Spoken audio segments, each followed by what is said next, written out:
It's 2002 and you just got your first job a few months ago at your local grocery store because that's the only place that would hire you at your age. You saved up some of your money and decided to go to the mall to meet up with some friends. Of course, you got chicken teriyaki at the food court, the place where they hand out the free samples all the time, and then you finally walked into Abercrombie & Fitch with enough money for that shirt that says some ridiculous non-age appropriate saying on it. It was your first Abercrombie shirt. Wearing Abercrombie would change everything. You would also make sure to hold on to that paper bag to cover your book with. Well, at least that's what sophomore in high school me thought at the time. This was during a time where it was almost better to fit in than be yourself. The era of the stereotypical cheerleaders and jocks being the popular kids, and all of them wore Abercrombie. At least in my high school they did. If I remember correctly, one of those popular girls in high school even worked at Abercrombie & Fitch. It was a huge deal. Nowadays, it wouldn't be because, well, the times have changed, and so has Abercrombie & Fitch. I've been wanting to dive into topics from my younger years that I view completely differently now that I'm an adult and a parent. I mean, toxic diet culture from the 90s to early 2000s is definitely on the list. How are we made to think that Nicole Richie was big by any means on Simple Life, or Jessica Simpson being fat shamed for how she looked in the picture that's currently on the screen? Anyway, I wanted to kick it off with a deep dive into Abercrombie & Fitch, the company that started off being an outfitter for elite outdoorsmen, but would eventually take a turn when it would hire Mike Jeffries as CEO. Well, now former CEO. Someone who only hired good-looking people and as of recently was charged with sex trafficking. Let's get into the rise and fall of Abercrombie & Fitch and its possible comeback in this two-part series. I like girls that wear Abercrombie & Fitch.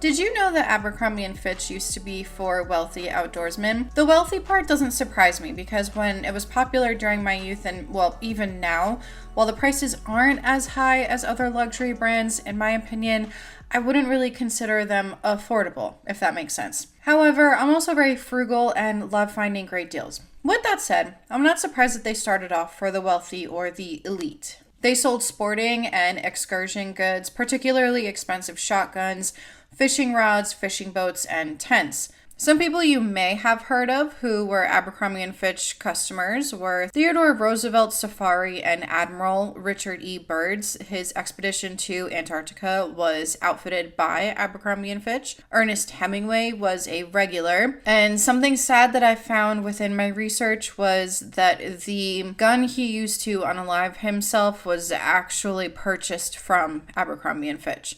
Abercrombie & Fitch was founded in 1892 in none other than New York City, where their flagship store is located. It was founded by David T. Abercrombie and Ezra Fitch. It was Abercrombie Co. originally until Ezra, who was a wealthy lawyer, real estate developer, and a loyal Abercrombie customer, bought a stake in the business in 1900. Then in 1904, it was incorporated and renamed Abercrombie & Fitch Co. Ezra would eventually buy out David's portion of the business and became the sole owner from 1907 to 1928. Then, in the 1970s is when Abercrombie & Fitch would start to struggle because of competitors with lower pricing. And Abercrombie didn't want to lose their elite status, so they weren't going to be like their competitors. By 1976, Abercrombie & Fitch filed for Chapter 11 bankruptcy, and in 1977, they would have to close their flagship store in New York at Madison Avenue and East 45th Street. The interesting thing about this whole situation is that even though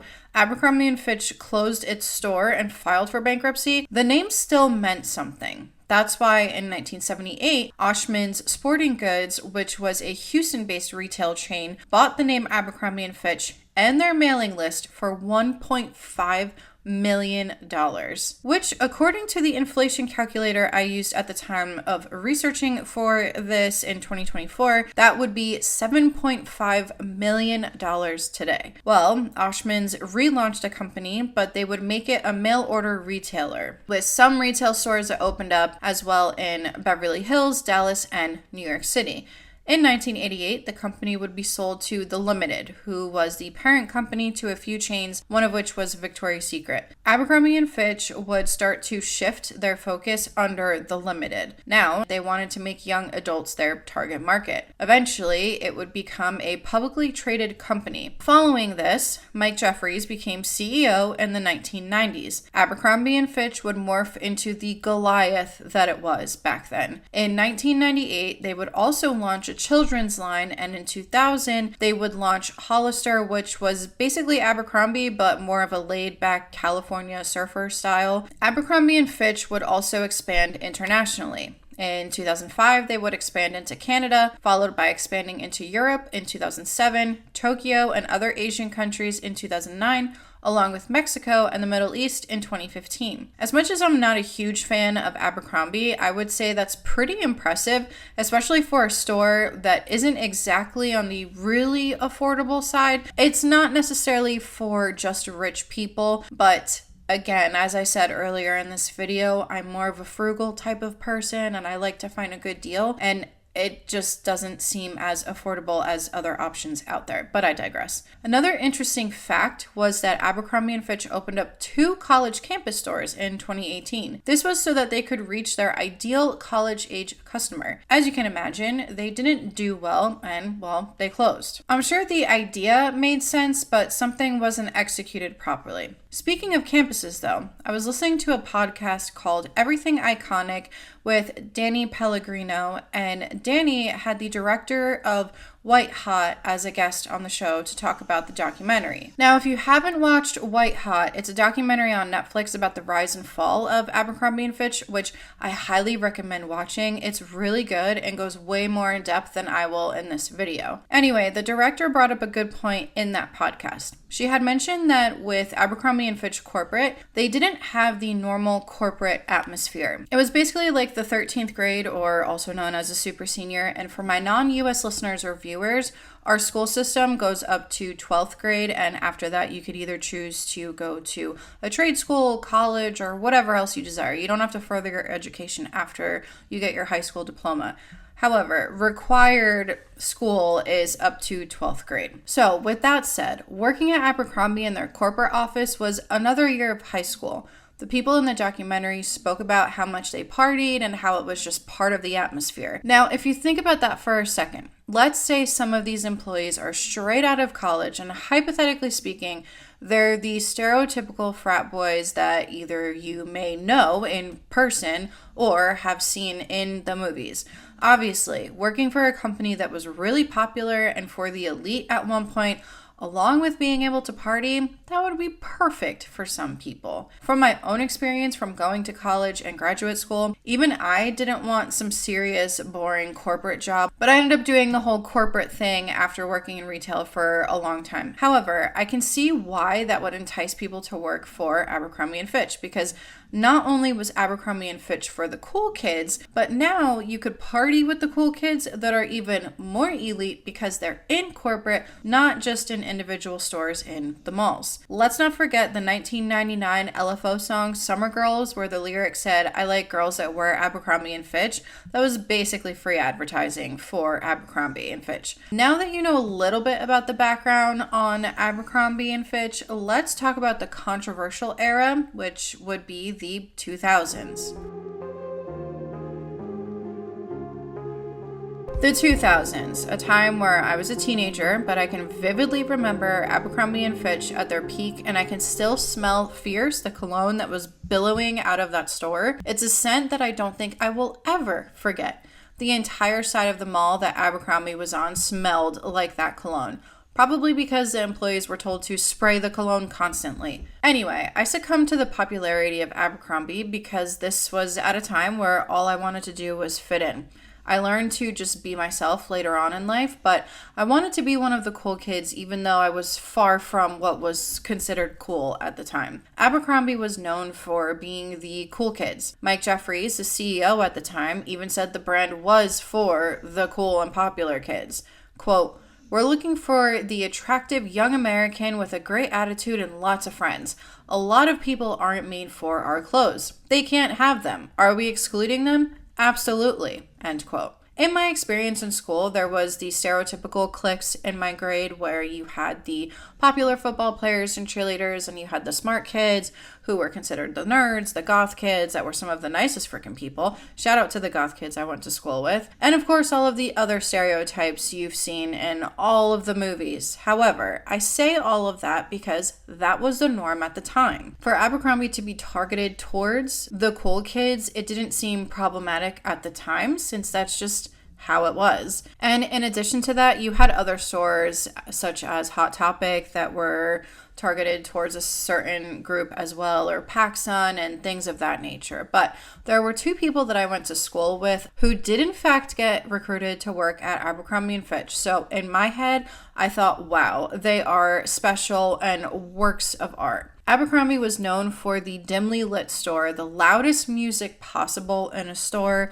It was as if you were in a nightclub, half naked to almost naked models on the walls, and something that you wouldn't be able to replicate today. Not just because of it being inappropriate or vulgar in some people's eyes, but as much as some people hated it or refused to shop there, I'm willing to bet that about 95% of us all remember it if you lived in that time in America with Abercrombie and all of that kind of stuff. But besides Hot Topic and maybe Hollister, which is Abercrombie's younger sibling, but more California than Americana, I don't think there are too many stores that left a huge impact when it comes to the nostalgia side of my brain. Abercrombie created its own aesthetic, and you would recognize it anywhere. If you see any of the nostalgia creators that pop up, they have made videos about this as well. Hollister was even louder and darker than Abercrombie too, which makes me laugh looking back on it now. Going back to the aesthetics of Abercrombie though, I wonder if making it as obnoxious as possible wasn't just for reasons of being elite or the cool kids, but also because when I was younger, I almost never saw parents in there. As a parent now, I can't do loud music like I used to be able to, so I wonder if it could have been something where the kids knew that their parents hated going in there, so now it was even more cool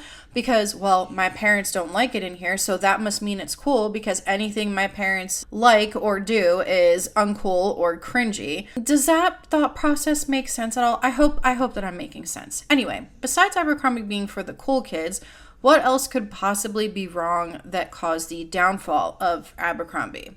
Well, a lot. Let's start off with some controversial shirts that I think really started the downfall, kind of like a snowball effect. Besides the fact that Abercrombie could literally sell a garbage bag as a t-shirt for their $25 price in the early 2000s, they started adding some graphics to these shirts that were either just inappropriate or vulgar to downright racist.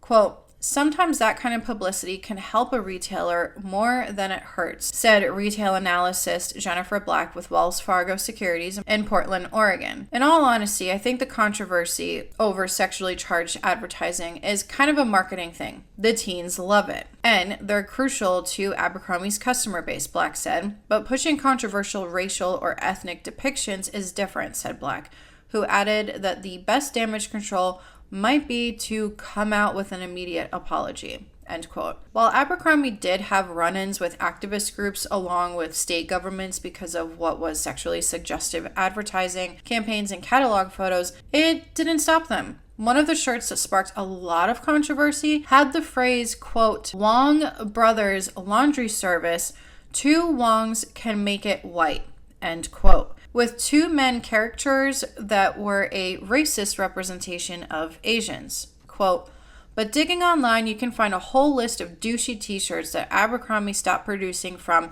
The Island of Lesbos, Every Man's Dream, to Extreme Makeover, in which the drawing of a paper bag left no room for misunderstanding," as Cam Wolf wrote in GQ.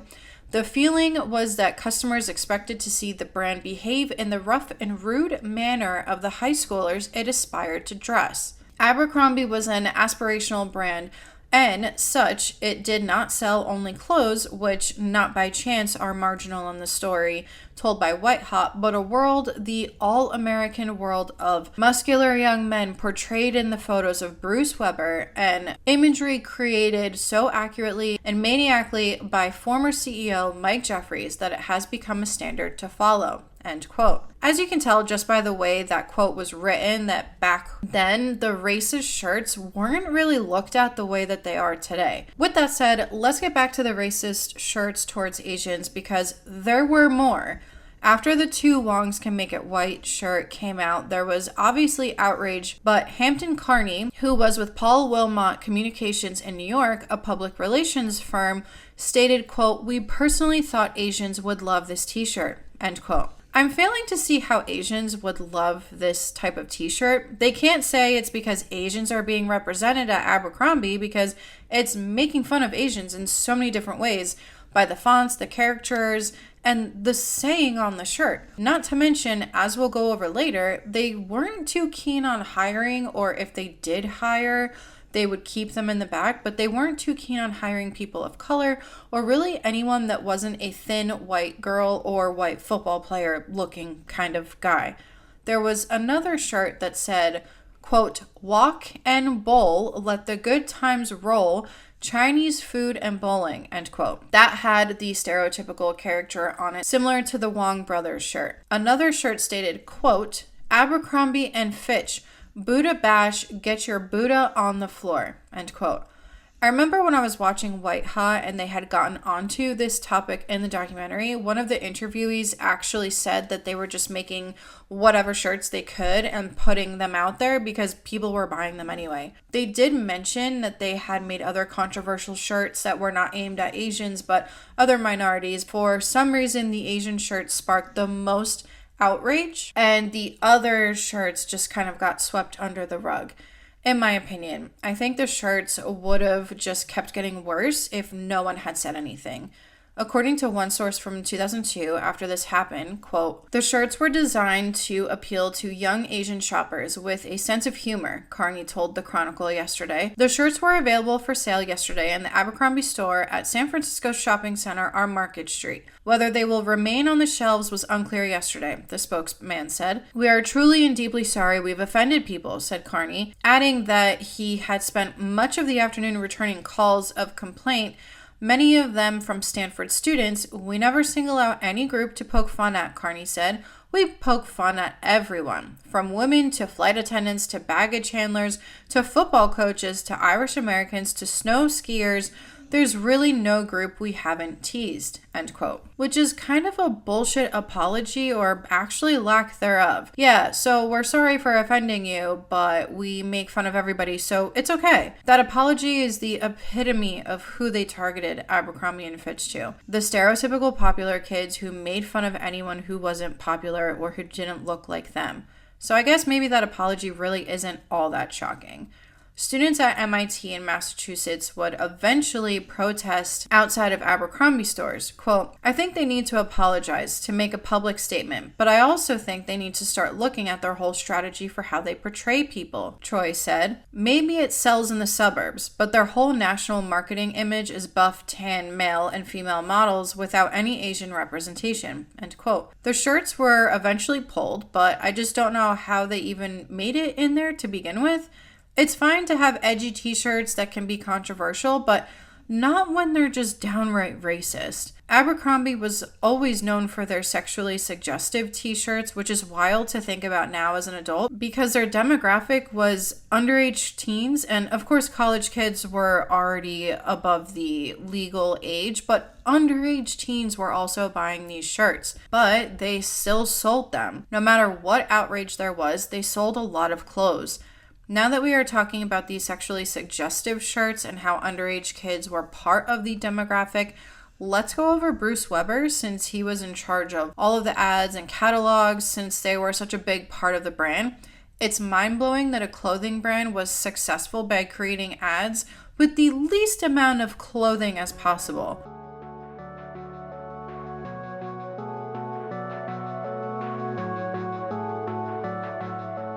Bruce Weber was a photographer behind these photos. Bruce Weber made quite the name for himself when it came to photographing for well-known brands such as Calvin Klein, Ralph Lauren, Karl Lagerfeld, Versace, and Abercrombie & Fitch. He's a photographer and filmmaker, but he was most known for his fashion photography that was mostly in black and white. He started to become well known when he created what one source called minimal but racy Calvin Klein campaigns. This would be the start of his career and fame in the late 80s and early 90s. Of course, Abercrombie would eventually come into Bruce's life as well when Mike Jeffries took over. Working as a photographer for Abercrombie was probably great for Bruce, especially with just how popular Abercrombie was at the time. It wouldn't be long before allegations would start, and those would first become public in December of 2017. The allegations were that he allegedly groped some men during photo shoots, along with assisting them with breathing exercises. It happened so often, allegedly, because the models would say that another model was being Bruceified if they were with Bruce while he was doing these alleged breathing exercises or other inappropriate behavior. Jason Boyce, who is a former model, sued Bruce. This was due to inappropriate behavior that included unwanted touching and kissing. Not too long after Jason came out and sued Bruce, another model came forward and stated that Bruce preyed on him in 2005. The only difference is that this second male model would not press any charges against Bruce. A month after that, 15 current and former male models would end up accusing Bruce of sexual harassment, unnecessary nudity, and coercive sexual behavior during professional photo shoots. Anthony Baldwin was one of those models, and he claimed that while he was on a shoot for Abercrombie in 2009 on Amelia Island in Florida, Bruce became annoyed when Anthony wouldn't pose nude. Anthony claims that after he refused to pose nude, Bruce groped him while he was in his underwear after doing his breathing exercises. Bruce would deny the claims. Quote, "In December 2018, 5 male models filed a lawsuit against Weber, alleging the photographer had exploited or sexually assaulted them. Per the New York Times, the legal complaint calls Weber a serial sexual predator, and lawyers representing the models describe the photographer's actions as sex trafficking. It's considered a commercial sex act because the person who applied is hoping to get a job," attorney Lisa Bloom, whose firm represented the 5 models, told the New York Times. Weber again denied the allegations. "I have used common breathing exercises and professionally photographed thousands of nude models over my career, but never touched anyone inappropriately," he told the New York Times in a statement. Jane Weintraub, one of Weber's attorneys, added, "We are confident that Mr. Weber will prevail against these false allegations, not just with words, but with evidence in a court of law." End quote. Of course, due to all of these accusations and the bad press surrounding Bruce, it would affect him financially. In January 2018, Condé Nast, which at the time published Vogue, Vanity Fair, GQ, and other magazines, stated that they would no longer hire Bruce for the foreseeable future, and of course, other brands, one of which being Abercrombie & Fitch, would cut ties. The lawsuit did have some issues though, one of which was in June of 2020. Lisa Bloom, the lawyer representing the models, was ordered to pay Bruce over $28,000 in legal costs. This was due to Jason Boyce refusing to answer certain questions at a deposition. Quote, "Upon insistence from Bloom and her team, the deposition was shut down. She then chose to reschedule and now has to pay the fees." End quote. He would work again eventually, but multiple reports were released in September 2021 that stated Bruce settled both Jason Boyce's lawsuit along with the joint suit between Josh Ardoff, Anthony Baldwin, Jacob Madden, and I'm going to put this next name on the screen because I will probably butcher the pronunciation, but Yanana Van Oyen. The joint suit was settled with no admission of guilt, but beyond that, no details were disclosed. Jason's suit also did not have details disclosed. In September 2020, a judge dismissed Buddy Kruger's suit against Bruce. This was what one source claimed to be because Buddy's recollection of the alleged incidents were a bit murky. Quote, "Bloom told us at the time, like many sexual assault accusers, Kruger had to contend with a touch statute of limitations, which unfairly limits the time sexual assault accusers can file lawsuits. No matter how strong their case, the dismissal of his case was based on that timeline only. It had nothing to do with the truth of Mr. Kruger's allegations, end quote. Basically what happened was it seemed like Buddy was trying to fit what happened into the statute of limitations because he couldn't get the dates right. If that's indeed what was happening, I can definitely see why Buddy would try to add in his experience. Everyone involved in all of the lawsuits against Bruce eventually just decided to put this behind them and went on with their lives. When it comes to this type of situation, I'm sure if there is a promise of getting better modeling gigs on the other side, some models would have gone along with it.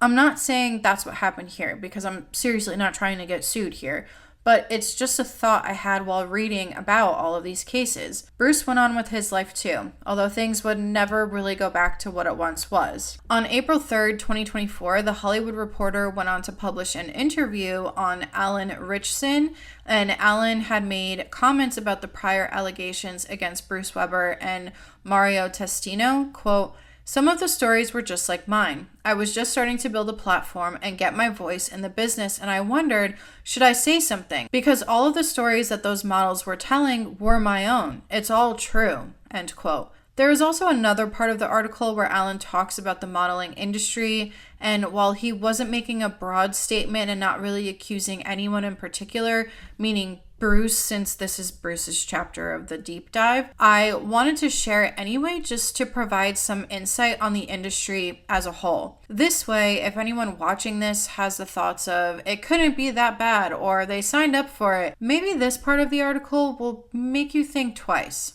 Quote, "There are very few redeeming qualities to working in that industry. Let's be honest, it's like legalized sex trafficking. The industry is not regulated, and it's a widely known secret that if you're hired on a job, you're basically being passed off to a photographer to be trafficked. The number of times and situations where I was put in horrific environments where sexual abuse was the goal and the paycheck that you were desperate for in order to survive was the carrot. I can't count on two hands. It was quite often. It was an impossible situation for models that could be even worse for women," he acknowledges. "You're always dancing around this very terrible line of, how do I keep the job and not completely offend this photographer or this agent or whoever set this thing up, and how do I not get raped? I completely empathize with women who deal with dynamic power struggles with predatory people in the workplace. It's still unfair, but if I really had to, I could get myself out of whatever room I was in through a physical altercation. Most women don't have that option. Imagine how terrifying it must be," end quote. With all of that said about Bruce's alleged dark past with these Abercrombie & Fitch models, let's talk about the legal issues and lawsuits that the company as a whole went through. Oh, and I'll be getting into all of the allegations against Mike Jeffries later on in this series.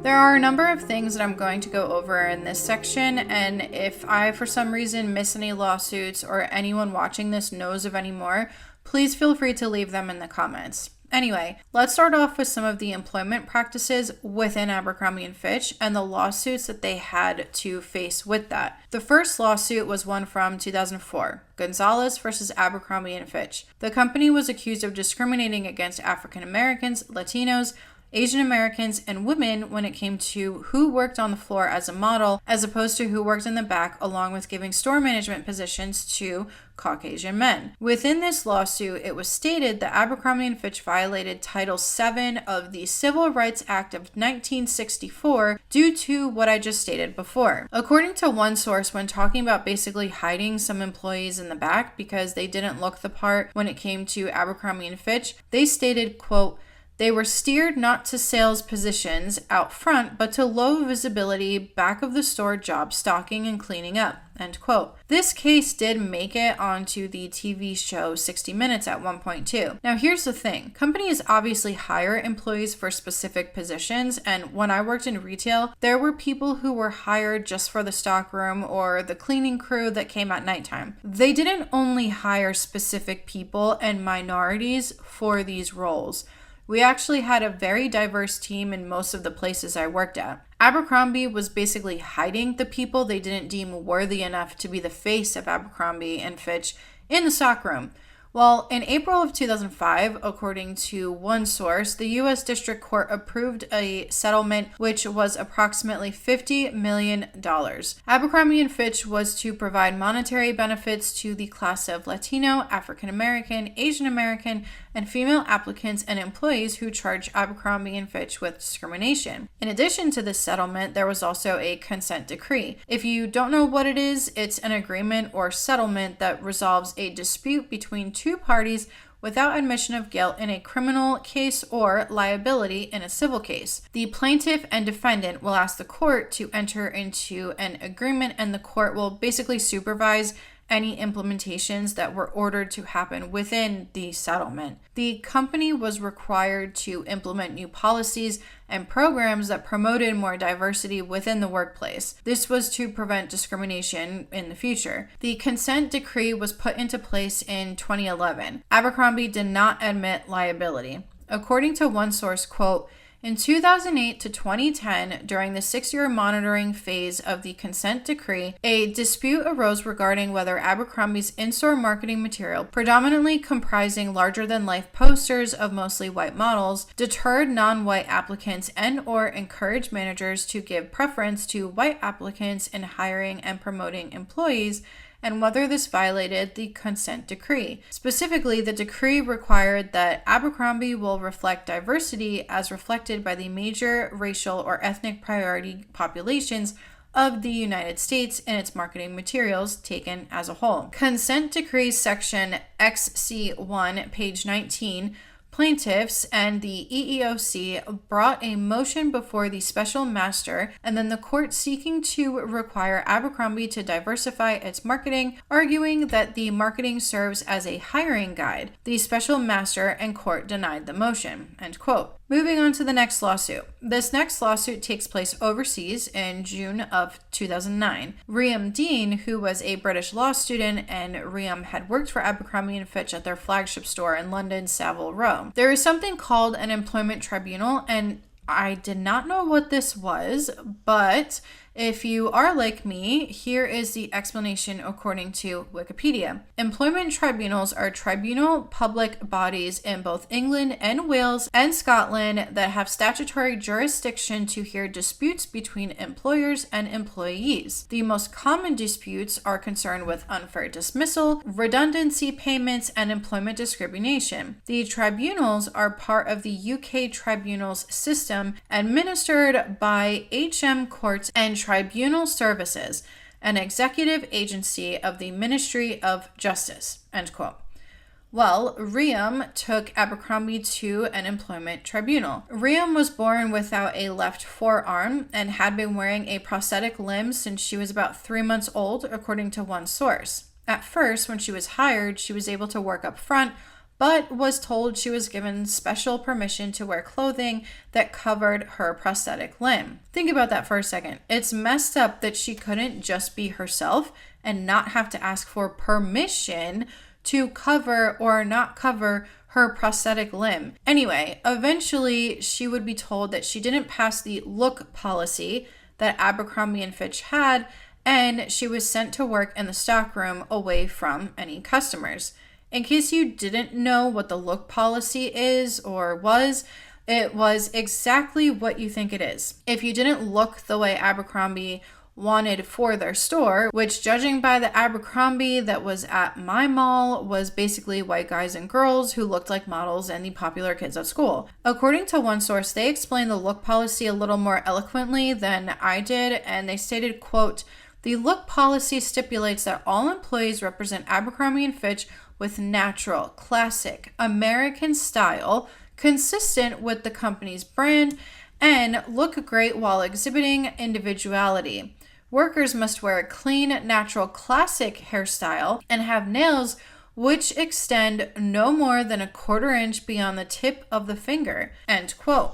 Riam at one point did talk about all of this and said things such as she was bullied out of her job and that it was the lowest point in her life. There was more that she stated as well. Quote, A female Abercrombie & Fitch manager used the look policy and the wearing of the cardigan as an excuse to hide me away in the stockroom. I knew then that I was being treated different and unfairly because of my disability. Her words pierced right through the armor of 20 years of building up personal confidence about me as a person, and that I am much more than a girl with only one arm, end quote. Dean said the look policy was inconsistent. Quote, having visible tattoos breaks the look policy, and yet I've seen a worker with a tribal arm tattoo, which is very noticeable, and yet Abercrombie allowed him to work on the shop floor. Clearly, their reasoning goes far deeper, and I'm sure it's not the cardigan which breaks the look policy. It's the disabled label which does. She added, I am born with a character trait I am unable to change. Thus, to be singled out for a minor aesthetic flaw